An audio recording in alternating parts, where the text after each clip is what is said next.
Joining us now here on the Kenny and JT Show on News Talk 1480 WHBC from Goodyear, Arizona, the spring training home of your Cleveland Guardians, is Guardians assistant GM Matt Foreman. Matt, thanks for making time for us. How's the spring training going, I guess, from a assistant GM standpoint? And what was this offseason like for you guys having to deal with, waiting on all the news? Yeah, Kenny and JT, thanks for having me on. It was a unique offseason.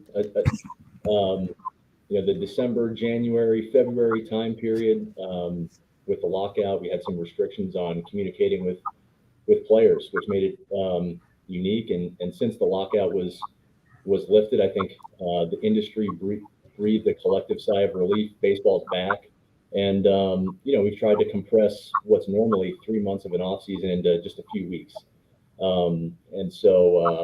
We're 10 days into games. We've got 10 days left of games, or just about, and then we'll get going with the season right around the corner here. Matt, how do you compare this to seasons past? I mean, on track, maybe a little bit behind schedule? Yeah, I think that's probably right. We have a great player group who put in the work in the offseason before reporting to spring training. We certainly didn't know where players were in their progressions, but almost everybody came in close to normal. And now we've got a really condensed kind of accordion effect to get ready for a quick ramp up. So maybe a tad behind. I think we're hopeful that there might be some rules changes to expand rosters early in the season, which could give us a little bit of relief. And certainly we've experienced unique ramp ups or shortened ramp ups in the recent past. So we've gotten kind of good at this. So just to clarify, though, during the lockout, you weren't allowed to speak, text, phone call, FaceTime, anything with any of the players on the major league roster, but you were in fact allowed to see minor leaguers. Is that how this went down? Correct. Yep. We were restricted from communicating with major league players, those on the 40-man roster or major league free agents, but we were able to communicate with our minor league players throughout that time. Matt, in the offseason, I heard Chris Antonetti mention that they were hoping to spend some money, acquire some offensive players to add, especially in the outfield positions. This is known as a pitching-rich organization right now, but offensively there are some struggles. No free agents were signed or big trades were made. Were you guys active? Were you looking to make moves, or were there restrictions because of, the pandemic and then the lockout season financially? You guys weren't able to do anything. Yeah, we were certainly active throughout this shortened off season. I think we were looking for opportunities to be thoughtfully aggressive, pursued a lot of those paths, both on the trade market and within free agency, and none of them came to fruition. At the same time, I think we were really deliberate about the choices we were making for who we might have wanted to bring in, and I think we're really excited about the young talent we have on our roster and on the cusp of the big leagues, and we're looking for a lot of that group to take a big step forward and make some contributions for us this year. Matt, as far as the name change, the big news back here in Northeast Ohio has been they put up the new scoreboard and we see the Guardians in center, left center field, whatever you'd like to call it. What else can we expect on the game day experience? And will there be new mascots, marketing? How's that working out?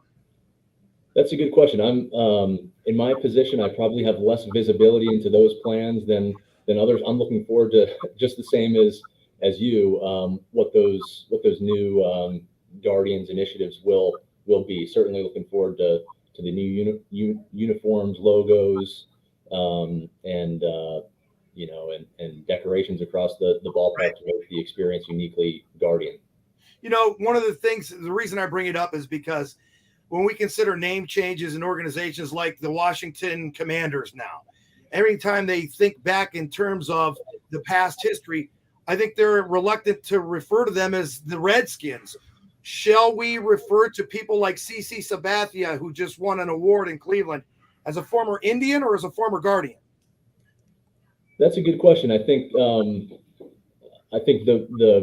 consistent part of our history has been Cleveland, right? And we're proud of Cleveland as the core of the organization. And I think we have memories and players of the past who are part of the rich tradition of the organization. And we should respect and honor those traditions, and we're also excited to build the new brand as Guardians moving forward. All right, Matt, help us out then. You mentioned young talent you're hopeful that will be injected into this lineup that can produce the offensive numbers needed to get back to the playoffs and challenge in Major League Baseball. Give us let's look at the outfield right now. And from a assistant GM's perspective, who are the guys that we will be seeing getting playing time and challenging not only in spring training, but throughout the season? Sure. Well, I think, we added Miles Straw last year at the trade deadline in the trade for Phil Maton. Miles will anchor our outfield in center field for the foreseeable future. He's a great defender, takes a really quality at bat, and his speed is a difference maker both offensively and defensively. I think we're hopeful that Josh Naylor will be able to recover from his leg injury that he sustained last year. He's made really good progress in spring training. Hoping to see him in a major league game here soon. Was really developing into a strong offensive player before the injury last year, and we're hopeful that he'll be able to pick back up where he left off. Certainly, Brad Zimmer, Oscar Mercado are have had opportunities and will continue to have opportunities with us. We have a few young players who you've seen in Major League camp, Stephen Kwan, Richie Palacios. And beyond that, we've also talked about the possibility of Ahmed Rosario playing a little bit of outfield. Certainly locked down shortstop for us well for the better part of last year, but we've talked with Ahmed, and he's embraced the idea of versatility potentially being a great attribute for himself and for the team. So I think we have that group who are looking forward to contributing in the outfield. Matt, you mentioned Josh Naylor. How important to have a young leader like that back in the clubhouse this season? Yeah, it's huge. I mean, Josh brings such energy. It's great to have him around. I think the guys feed off of him, and he doesn't have that much experience yet, but he brings the presence of a guy with more experience than he has to his record. Matt Foreman, our guest Guardians assistant general manager in his 6th year in that role with the Guardians. Matt, I mentioned this is a pitching-rich organization. This starting staff, you can put it up if everybody's healthy with anybody's in Major League Baseball.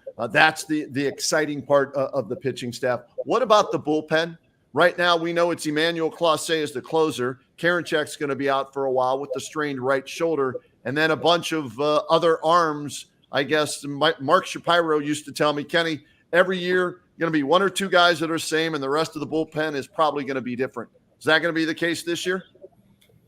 Yeah, those are prescient words that Mark once said. I think you certainly see that across the league with how bullpens are constructed. At the same time, I think we have some guys that we're excited about taking a step forward in our bullpen.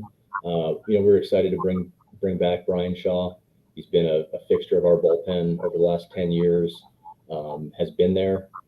He's the franchise leader in relief appearances, and so he's willing to take the ball anytime, anywhere.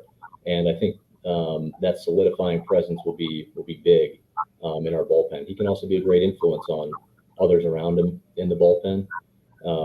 Trevor Stefan was a player we selected in the Rule 5 draft 2 years ago or a year and a half ago from the Yankees organization. Spent the entirety of this past season in the big leagues, and we're looking for him to take a step forward this year. He's got big time arm strength. He can be an effective short inning guy, 1 inning player, or he can give you a little bit of length. And I think excited for him to take a step forward. Sam Henches, similarly, big arm from the left side, developing command and secondary stuff. And I think we're excited about his contributions. Anthony Goh, certainly, everyone knows the story. Former position player, converted to reliever. Had a few appearances at the end of the 2021 season, and there are a few players in the major leagues who can measure up to him from a pure stuff perspective. So those are just a handful of players who I think we're excited to continue to bolster the the game from a bullpen perspective. What about in the JT, go dugout, ahead. Matt? When you think about losing Tito for most of the season last year, DeMarlo Hale, I mean, kudos job to him, but I mean, how much more important is it to have Tito back in the fold? Yeah, DeMarlo did a great job last year in Tito's absence, but it's great to have Tito back. I think he dealt with quite a bit from a health perspective last year, and it's so good to see him kind of on the other side of things. He jokes that he's got 2 shoes on now, right? So he walks out to the mound. He's able to make mound changes and otherwise. But you guys know Tito. He's he's a future Hall of Fame manager, and he brings such a presence to the organization every day, and we're lucky to have him. All right, Matt, last question, and we'll let you go. We appreciate your time. What has to happen this year? You guys finished 80 and 82 last year. Don't make the playoffs. Finish second in the division. What has to happen this year for that to change, get back to the top of the division and back in the postseason for this team? Yeah, I think you nailed it earlier. We've been a team that's been built on pitching and defense, and that's the strength of our team. I think it will continue to be. I think we need help.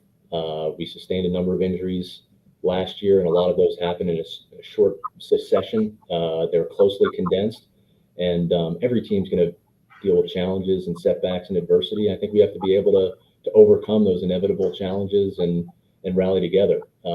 Tito maintains the cohesion and camaraderie in the clubhouse as well as anybody, and I think inevitably we're going to have those difficult moments where we have to stay together, and Tito will be at the center. All right, I'm famous for this. One more question. I just thought of it in my head. All right, before I let you go, since we have you, could we see any moves be made between now and the start of the regular season as far as adding, to this roster? I don't think I would close the door on anything. I think there are possibilities. We're a short period of time from the start of the season, and so I wouldn't say that it's likely, but I wouldn't close the door on anything. Matt, thanks so much for the time. Best of luck this season. Look forward to chatting with you down the road. Likewise. Thanks so much, guys. Matt Foreman checking in with us here on the Kenny and JT Show. Back with more right after this.